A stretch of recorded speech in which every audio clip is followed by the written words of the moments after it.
Hello everyone, welcome back to my channel. Hope you're all having a wonderful day so far. Hope you all had a good weekend. Let me know in the comment section below what you got up to. Hopefully you had some good plans with family and friends.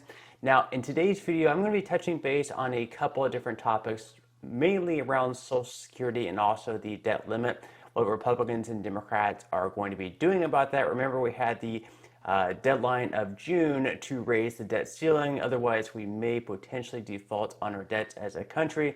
So we're going to be touching base on that, as well as the potential $200 raise for all Social Security recipients. This is something that we have been talking about over the past year or two, now that Republicans have taken control of the House. That may be taking a back seat, but we are going to be taking a look at some interesting comments that Bernie Sanders made lately, just a recent video that he uploaded, and what his thoughts are on the future of Social Security and what he plans on, or what he wants to see happening over the next couple of years. And we're talking about the prospects of that actually happening. So before I jump into today's video, if you wouldn't mind giving this video a like, that just signals to YouTube that this video could potentially be helpful to other people like you. Also, if you would like to go ahead and grab some free stocks for Moomoo, I will go ahead and leave a link in a pinned comment below. Once you sign up for Moomoo, you will receive one free stock. If you deposit $100, you'll then get 5 free stocks, and if you deposit $1,000, you'll receive 15 free stocks. So I'm going to go ahead and jump into this video for today. We're going to start out with an interview of Kevin McCarthy. He's going to be talking about whether or not Social Security or Medicare could potentially be cut to make sure that our budget is in check, where we're spending as much as we're taking in. He's going to pretty much cut off any rumors that Republicans are coming after Social Security or Medicare to lower our spending. Take a listen. I want to dig into what you are willing to put on the table, because Republicans campaigned on fiscal responsibility. You promised you won't spend more next year than you did last year. Are you willing to consider any reductions to Social Security and Medicare? No, let's take those off the table. Completely. Yeah, I mean, if you read our commitment to America, all we talk about is strengthening Medicare and Social Security. So, and I know the president says he doesn't want to look at it, but we've got to make sure we strengthen those. What do you mean by strengthen? Do you mean lift the retirement age? No. What I'm talking about, Social Security and Medicare, you could keep that to the side. What I want to look at is they've increased spending by 30%, $400 billion in 4 years.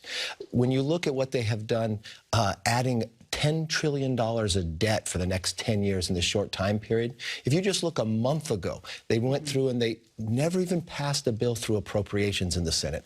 While Mr. Schumer has been leader, he's never passed a budget. He's never passed an appropriation bill. He simply waits to the end of the year and allowed 2 senators who are no longer here to write a $1.7 trillion omnibus bill. You want to work with Democrats to come to agreement on a budget? Yes. Is that what you're saying? Yes. I first think our very first responsibility, we both should have to pass a budget. We both should have to pass the appropriation bill so the country can see the direction we're going.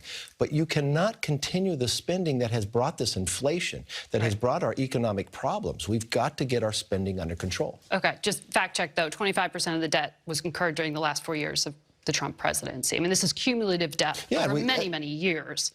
Well, over a short this time period, but you've also found that you had a pandemic. And as that pandemic comes down, those programs leave. I've watched the president say he cut it. No, it is spending $500 billion more than what was projected. They have spent more, and we've got to stop the waste. Is defense spending on the table? Well, look, I want to make sure we're protected in our defense spending, but I want to make sure it's effective and efficient. I want to look at every single dollar we're spending, no matter where it's being spent. I want to eliminate waste wherever it is. But when you became Speaker, you did come to that agreement I've referenced of capping 24 spending at 22 levels. Well, look, so that would call for reductions. No, I mean, look, you're going to tell me inside defense there's no waste others. I mean, so defense spending they is spend up a for lot of. negotiation. I think everything, when you look at discretionary, is sitting there. It's like every single household. It's like every single state. We shouldn't just print more money. We should balance our budget. So I want to look at every single department. Where can we become more efficient, more effective, and more accountable? So more efficiencies in Social Security and Medicare as well. The one thing I want to take, we take Social Security and Medicare off the table. Okay, so Kevin McCarthy here is saying that we should not just print more money. Instead, we should be balancing our budget. We need to be looking at wherever we're spending money, where this money is kind of useless, no matter what it be, whether it's, sending money to other countries, whether it be Ukraine or anywhere else to fund like these gender study programs that were trying to indoctrinate other countries' citizens to think like, I guess, what we think, and things like that. He also says that he is not going to be eliminating any, spending in regards to Social Security or Medicare. That is completely off the table. That is one of these scare tactics that Democrats want you to believe, that they're going to be cutting Social Security and Medicare, that these benefits are actually going to be going down. Now, he does make these comments that he wants to strengthen Social Security. The interviewer then asked him, like, is that going to involve, raising the full retirement age from the age of 67 up to 70? He also says no on that. Now, some Republicans have said that maybe we do need to raise the full retirement age just because people are living longer. But in my opinion, that would be a very bad idea, because a lot of people have the idea that they're going to be able to receive the full retirement benefits at the age of 67, and then to raise that all the way up to 70 and move that carrot away another few years would be incredibly unfair, at least in my opinion. So we'll have to wait and see what happens here. Of course, we have been increasing our spending a lot over the the past decade or so, and it has gotten out of hand. You can just look at this chart up on the screen right here, and you can see that whenever George Bush took office back in 2000, our national debt was at $5 trillion. Whenever he left and Barack Obama came in office, it was then at $10 trillion. And then during Barack Obama's time in office, from 2008 all the way to 2016, it ballooned all the way up to almost $20 trillion. And then, of course, Donald Trump left office and it ballooned up to $27 trillion. A lot of that was all the COVID spending, though. Regardless, even without the COVID spending under Trump, the national debt did go up. So Democrats or Republicans, the national debt is soaring. So it is kind of a bipartisan issue. We definitely need to get that under control. Now, on the other side of the things, we do have Democrats. We have at least, Bernie Sanders, who is an independent, but he does caucus with the Democrats. He is still saying that instead of cutting Social Security benefits, that we actually need to expand it. And he's saying, we still need to have that $200 increase for Social Security benefits. We need to, make sure that recipients, people who are receiving Social Security, are receiving a higher amount for the special minimum benefit. So here he is in a recent video where he talks about his plans, what he wants to see happen over the next couple of years. Watch. There's been a lot of talk here in Washington about cutting Social Security. Ain't gonna happen. The truth of the matter is you got millions and millions of senior citizens struggling on $15,000, $16,000 a year. They can't get by now. So we're not going to cut it. What we are going to try to do is expand it. And when you talk about the solvency of Social Security, if you do the following, and that's our legislation, you lift the cap. Right now, somebody makes $10 million, somebody makes $160,000, they contribute the same amount into the Social Security Trust Fund. Lift that cap starting at $250,000. You'll make Social Security solvent for the next 75 years, and you can raise benefits for lower income seniors. That's what we've got to do. Okay, so there we have Bernie Sanders saying that right now we have millions of seniors only receiving $15,000 or $16,000 per year, which isn't enough to get by at this point in time. If you're paying rent, if you're paying for groceries, especially with the rising costs. I go to the grocery store every Saturday, and eggs are just out of hand. We still have meat prices out of hand. Luckily, they aren't still rising at the pace that we once saw, but eggs are just completely crazy. I mean, I saw a meme the other day where they were talking about, like, how would you know that I won the lottery? And then there was this other picture where there's just like this huge stack of eggs in the garage. So I thought that was pretty funny. But yeah, in this video, so he does talk about the need that we need to be expanding Social Security benefits, and we definitely do not need to cut it. I agree with him. We definitely do not need to cut benefits. We need to make sure that the program is going to be solvent. Right now we are seeing recent reports that Social Security Trust Fund is going to be insolvent by the next 10 years in 2033, where at that point we're going to have to cut benefits by 23%. That would be just absolutely ridiculous. Right now, the amount of benefits that are being paid out to people aren't nearly enough to get by. Let me know in the comment section below if you agree with that, with what you're receiving. Is it enough to pay all of your bills and all of your expenses? I'm sure it's not, but let me know in the comment section below what you think about that. Now, of course, there were different pieces of legislation that him, Elizabeth Warren, and some other Democrats have come out with, and one of them was the Social Security Expansion Act. And what he talked about in this video, what we need to be doing is to raise the cap on what you can be taxed on Social Security. So right now the cap is at $160,200, where if you make $160,200, you're going to be paying 6.2 to 12.4% for that Social Security payroll tax. However, if you make $10 million, you'll still pay that same amount as someone who is making $160,200. So Bernie Sanders saying this is unfair. We need to make sure that anyone earning over $250,000 is once again paying that payroll tax. So in the Social Security Expansion Act, this was a bill created by Bernie Sanders. It would extend the solvency of Social Security by 75 years. So instead of going insolvent in 2033, it would be solvent through around 2100, which would definitely be helpful. And this would be by requiring the wealthiest American households to pay their fair share of taxes, so they would be lifting that cap to $250,000. In addition to that, they would also be expanding Social Security benefits across the board for current and new beneficiaries.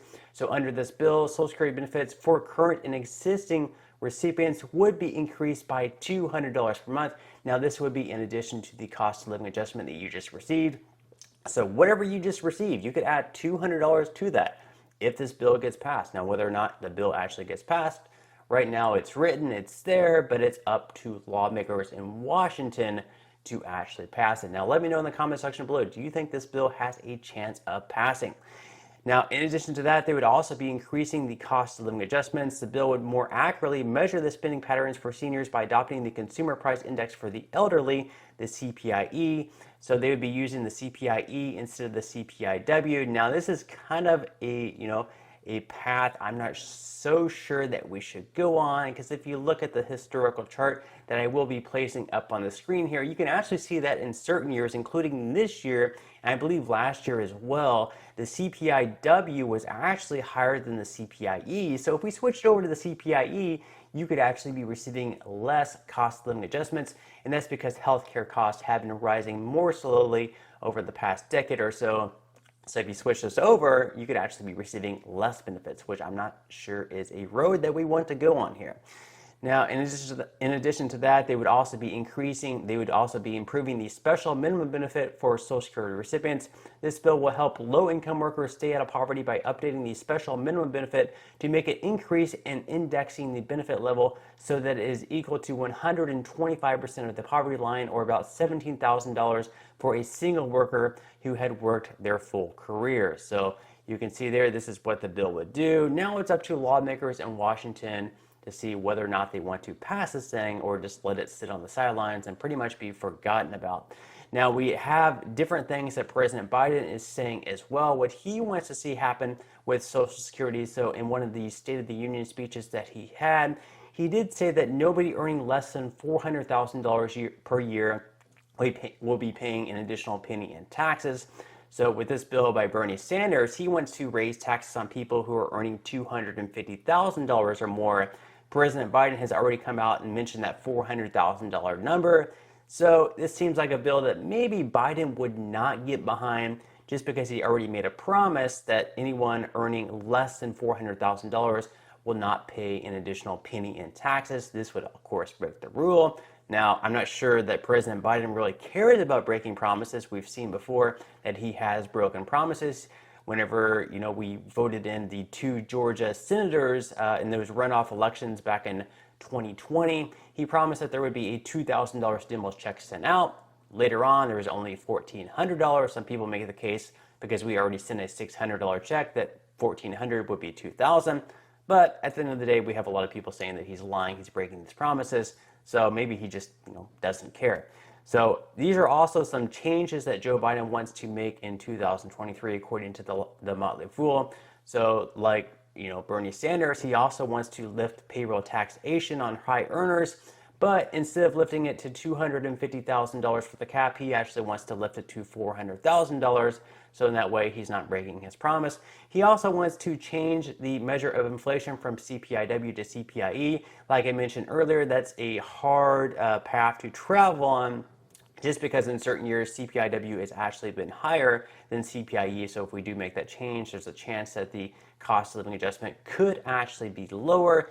And he also wants to increase the special minimum benefit for people receiving the least amount and index that to the poverty line. So we do have some of the ideas that Bernie Sanders has, it's shared by Joe Biden. Now it's just up to whether or not lawmakers in Washington can get anything done. Now let me know in the comment section below, what do you think about a $200 increase for Social Security benefits? If you were to receive an extra $200 to what you're already receiving, would it be enough, or perhaps would you have to receive even more money in order to comfortably be able to pay all the expenses that you currently have? What do you think about this bill in general, and do you think that it has a possibility of actually passing? Now, we do have Republicans in the House who probably would be opposed to this bill. Right now, we do have that solvency issue. Of course, this would fix the solvency issue if it were to pass. It does say that it would make the program solvent through the next 75 years, so that would push us all the way back to 2100 if this is true. If they were to look into it and find that yes, it would fund the program for the next 75 years, it could potentially be a good thing, I think, here. So let me know what you think in the comment section below. Definitely interested in hearing your thoughts. But on that note, I'm going to go ahead and wrap up this video. If you enjoyed the content in today's video and you would like to see more like it, make sure you give this video a like, subscribe to my channel if you have not already, and I will see you in the next video.